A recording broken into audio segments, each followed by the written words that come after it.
Good morning, everybody. My name is Dory Newcomer. I'm the lead pastor at the Lima United Methodist Church. I'm filling in for Karen today for the Thoughtful Thursday, and I wanted to show you the sunrise.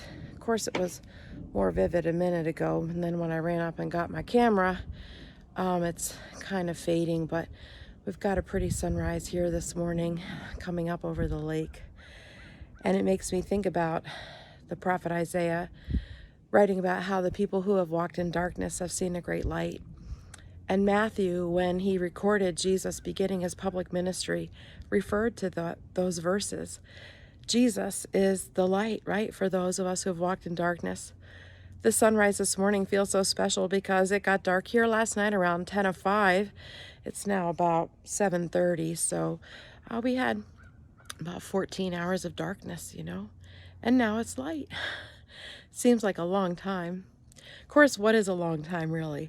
It feels to me like Pastor Karen's been doing these Thoughtful Thursdays for a long time, but 2 years, it hasn't even been 2 years.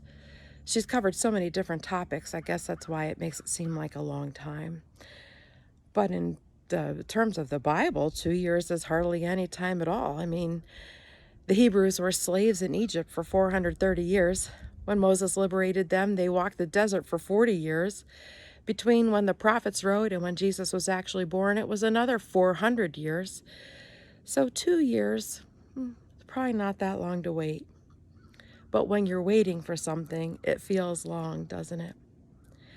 I have a good friend who's been looking for a job for over a year, and I've been praying for her all this time. And a couple of weeks ago, she called to say she had an interview with a company she was really interested in. And of course, it's hard to get excited when this is like the sixth time, she's had lots of interviews, but never made it to the final round and never got the best call of all. You've been chosen, you've been hired. So a couple weeks ago, she called and said, I got an interview. And then a week later, she said, I have another interview. And a few days later, she called and said she'd gotten a job offer for more money than she's already making in a company with a lot of growth potential, and she's really excited. And I started to cry. Not only out of happiness for my friend, but just as a reminder that sometimes we can pray for something for a long time. And maybe it even feels like God isn't answering our prayers. Or maybe God's answer is something like, I'm working on it, or hang in there, or not yet, or I'm with you, But it's not the answer we most want. But eventually that answer comes, and it's a joy, a feeling of joy like no other, a feeling of hard-won joy. When I think about waiting for a long time, and the pandemic, and how it hasn't been 2 years, but it's been a long time. We have a lot of prayers that haven't been yet answered. I have a family member I've been praying for healing 20 years. Haven't seen it yet.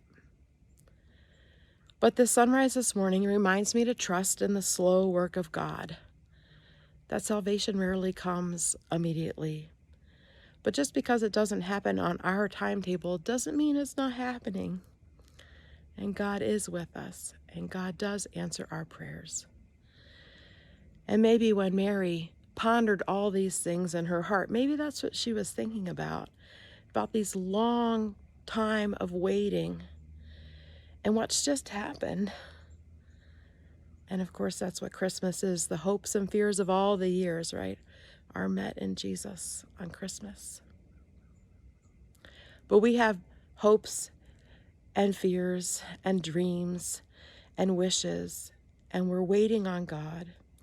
And as we close out 2021 and enter into a new year, I encourage you to trust in the slow work of God.